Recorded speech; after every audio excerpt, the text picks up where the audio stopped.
وَإِنْ أَقِمْ وَجْهَكَ لِلدِّينِ حَنِيفًا فَلَا تَكُونَنَّ مِنَ الْمُشْرِكِينَ۔ تفصیلات اس میں ہیں بہت ہو گیا۔ اور اب میرا رب مجھے کیا کہہ رہا ہے، وہی جو میں کہہ چکا ہوں، قُلْ يَا أَيُّهَا النَّاسُ قَدْ جَاءَكُمُ الْحَقُّ مِنْ رَبِّكُمْ۔ میرا رب مجھے کہہ رہا ہے انہیں کہ لوگوں، اے دنیا کے لوگوں، تم اپنی تحقیق کر لو، اپنے گھوڑے دوڑا لو، جان لو، حق آ گیا تمہارے پاس، تمہارے رب سے حق آ گیا، دنیا کی کوئی طاقت اس کا رد نہیں کر سکتی۔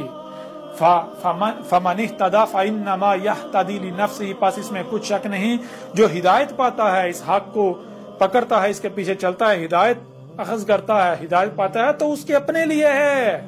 اور بھائی مجھے اس کا کوئی نفع نقصان نہیں ہے، اس کا اپنا فائدہ ہے۔ وَمَن ضَلَّ فَإِنَّمَا يُضِلُّ عَلَيْهَا، اور اگر کوئی گمراہ کا گمراہی رہتا ہے، گمراہی ہی اختیار کرتا ہے، حق آنے کے باوجود ہی حق سے اعراض کرتا ہے، گمراہی کا ہی سودا کرتا ہے، تو کل کو مجھے نہیں پوچھا جائے گا کہ احمد عیسیٰ بتا ذرا کہ یہ کیوں نہیں مانا تھا، اس نے حق کو کیوں نہیں پہچانا۔ مجھ سے یہ سوال نہیں ہوگا، مجھ سے تو یہ پوچھا ہے کیا تو نے پہنچا دیا تھا، میں کہوں ہاں میرے رب میں نے تو پہنچا دیا تھا۔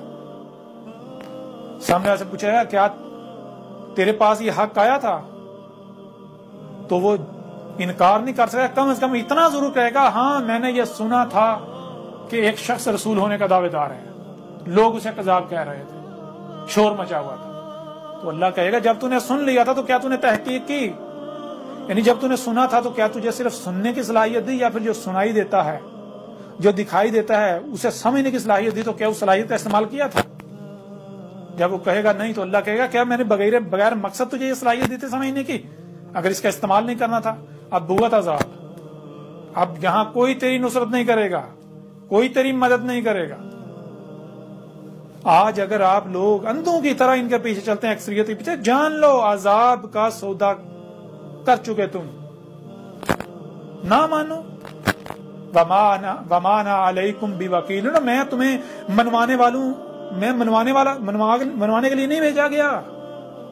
اور میں رائے برابر بھی وکیل سے نہیں ہوں، یعنی کہ مجھے اللہ نے اس لیے نہیں بھیجا کہ ان کو منوا کے چھوڑنا ہے، نہیں، میں نے نہیں منوانا، اور میرا رب وکیل کافی ہے، میرا رب منوائے گا،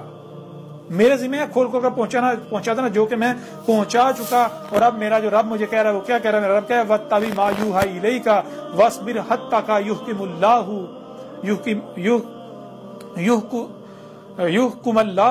وَهُوَ خَيْرُ الْحَاكِمِينَ۔ اب میرا رب مجھے کہہ رہا ہے کہ اے میرے رسول، اے میرے بھیجے ہوئے، جب تو حق کھول کر پہنچا چکا، اپنی ذمہ داری پوری کر، تو اب کیا کر، تو جو تیری طرف وحی کیا جا رہا ہے تو اس کی اتباع کر، اس کے پیچھے چل اور صبر کر، تو صبر کر، یہاں تک کہ اللہ جو ہے وہ اپنا فیصلہ سنا دے۔ کون سا فیصلہ؟ وہی فیصلہ جو نوح کے وقت سنایا گیا، وہی فیصلہ جو ہود کے وقت سنایا گیا، وہی فیصلہ جو صالح کے وقت سنایا گیا، وہی فیصلہ جو شعیب کے وقت سنایا گیا، وہی فیصلہ جو لوط کے وقت سنایا گیا، وہی فیصلہ جو موسیٰ کے وقت سنایا گیا۔ تو اب میرا رب مجھے کہہ رہا ہے کہ تو صبر کر،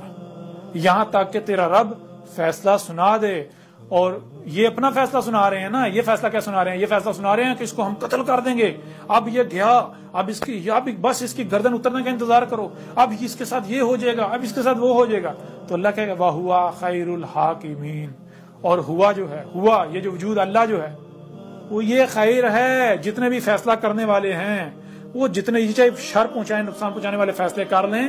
یہ اللہ کو عاجز نہیں کر سکتے۔ اللہ نقصان نہیں پہنچنے دینے والا اپنے رسول کو اور مومنین کو۔ کر لو تم اپنے فیصلے، میرا رب جب میرے رب کا فیصلہ آئے گا جو کہ آنے ہی والا ہے، سب واضح ہو جائے گا۔